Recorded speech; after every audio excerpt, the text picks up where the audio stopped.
ഇന്ന് പറഞ്ഞാൽ മതിയല്ലോ. പാലക്കാട് ഇന്നലെ പറയുകയാണ് ആ ശബ്ദം എന്റെതല്ല.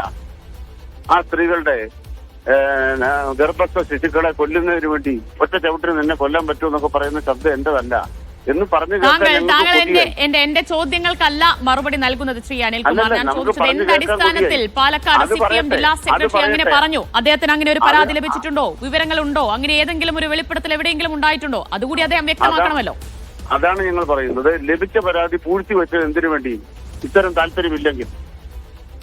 ലഭിച്ച പരാതി പൂഴ്ത്തിവെച്ചത് എന്തിനു വേണ്ടി? ഇത്തരം താല്പര്യങ്ങളില്ലെങ്കിൽ. ഇതല്ലേ ചോദ്യം. ശരി, പക്ഷേ അനിൽകുമാർ, താങ്കൾ ഇപ്പോഴും രാഹുൽ മാങ്കൂട്ടത്തിനെ കോൺസെൻട്രേറ്റ് ചെയ്താണ് ഇപ്പോൾ കാര്യങ്ങൾ പ്രതികരിക്കുന്നത് എന്നതാണ്. ഇവിടെ ഷാഫിയാണ് വിഷയം. ഷാഫിക്കെതിരെ ഉയർന്ന അധിക്ഷേപ പരാമർശമാണ്. അതിലാണല്ലോ ചോദ്യങ്ങൾ. അതിൽ തന്നെയാണ് ഉത്തരം. ആദ്യമേ ചെയ്യേണ്ടത് ഇപ്രകാരം ഒരാളെ പാലക്കാട്ടെ മനുഷ്യന് തന്നെ കെട്ടിവെച്ചതിന് ഇവർക്ക് ഉത്തരവാദിത്വമുണ്ട്. ആ ഉത്തരവാദിത്വം നിർവഹിക്കപ്പെടുമ്പോൾ ഇവർക്ക് അറിയാതെ സംഭവിച്ചാണെന്ന് തുറന്നു പറഞ്ഞാൽ മതി. ഇങ്ങനെ ഒരുത്തനായിരുന്നു ഞങ്ങൾ അറിഞ്ഞില്ല. പക്ഷേ കോൺഗ്രസ്സുകാർ തന്നെ പറയുന്നത് ഇദ്ദേഹത്തിന്റെ ഈ വൈകൃത സ്വഭാവമല്ല നാട്ടുകാരോട് അവിടെ പരാതിപ്പെട്ടിരുന്നു. ശരി, അതൊക്കെ ഒരു രാഷ്ട്രീയമായ മറുപടി പറയേണ്ട വിഷയങ്ങളാണ്. പക്ഷേ ഈ വ്യക്തിപരമായ അധിക്ഷേപത്തിൽ ഞങ്ങൾക്ക് രാഷ്ട്രീയ പ്രശ്നങ്ങളേ ഉള്ളൂ. നിങ്ങളിപ്പോ വല്ലാണ്ട് അതിന് ബഹളം വെക്കേണ്ട കാര്യമില്ല.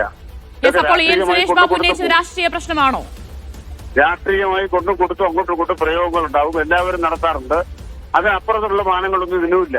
അതുകൊണ്ട് രാഷ്ട്രീയമായി തന്നെ അവരുത്തരം പറയട്ടെ.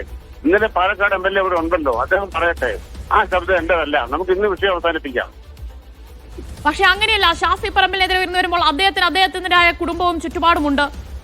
കാണുന്ന സ്ത്രീകളെയൊക്കെ ബംഗളൂരുവിലേക്ക് വിളിച്ചു കൊണ്ടുപോകുന്നു എന്ന് പറഞ്ഞാൽ അത് ഏതൊക്കെ രീതിയിൽ അദ്ദേഹത്തെയും കുടുംബത്തെയും ബാധിക്കും? ഷാഫി പറമ്പിൽ ഇവിടെ എവിടെയാണ് രാഷ്ട്രീയം വരുന്നത് ശ്രീ അനിൽകുമാർ? ഷാഫി പറമ്പിൽ മാത്രമേ കുടുംബമുള്ളൂ അല്ലേ? ശൈലജ ടീച്ചർക്ക് കുടുംബമില്ല അല്ലേ? ശൈലജ ടീച്ചർക്ക് മക്കളില്ല അല്ലേ?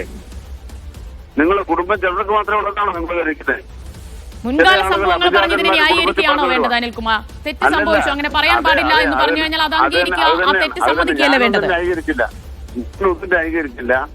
ഏതെങ്കിലും പരാമർശങ്ങളുടെ ഉള്ളിലേക്ക് ഞാൻ പോയില്ല. ഞാൻ പറഞ്ഞത് രാജീവ് പ്രഭലിന് കുടുംബം ഉണ്ടെന്ന് പറഞ്ഞപ്പം ഒരാൾക്ക് മാത്രമേ കുടുംബമുള്ളൂ എന്നാരും ധരിക്കണ്ട. ഇത് കുടുംബം രാഷ്ട്രീയക്കാരെ കൊണ്ടും കൊടുത്തും പൊക്കോളും. അത് അവർ തമ്മിൽ തീർത്തോളും. നമ്മളതിൽ വല്ലാണ്ട് ബേജാറാവേണ്ട കാര്യമില്ല. അത് രാഷ്ട്രീയക്കാർ തമ്മിൽ തീർക്കട്ടെ. അപ്പോൾ കൊണ്ടും കൊടുക്കലിന്റെയും ഭാഗമായി പറഞ്ഞതാണ് പാലക്കാട് CPM ജില്ലാ സെക്രട്ടറി എൻ സുരേഷ് ബാബു.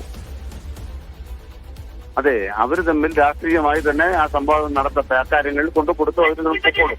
അതിനുള്ള ആരോഗ്യമൊക്കെ അവർക്കുണ്ട്. ആരും ഇടനിലക്കാരതിന് വേണ്ട. നമ്മുടെ മുമ്പിലുള്ള ചോദ്യമേ ഉള്ളൂ.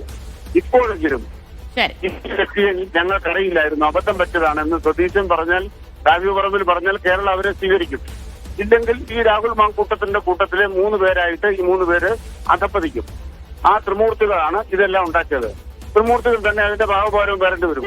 അതിൽ ഒരാളെ മാറ്റം നടത്തിയിട്ട് ബാക്കിയുള്ളവരെല്ലാം വിശുദ്ധ.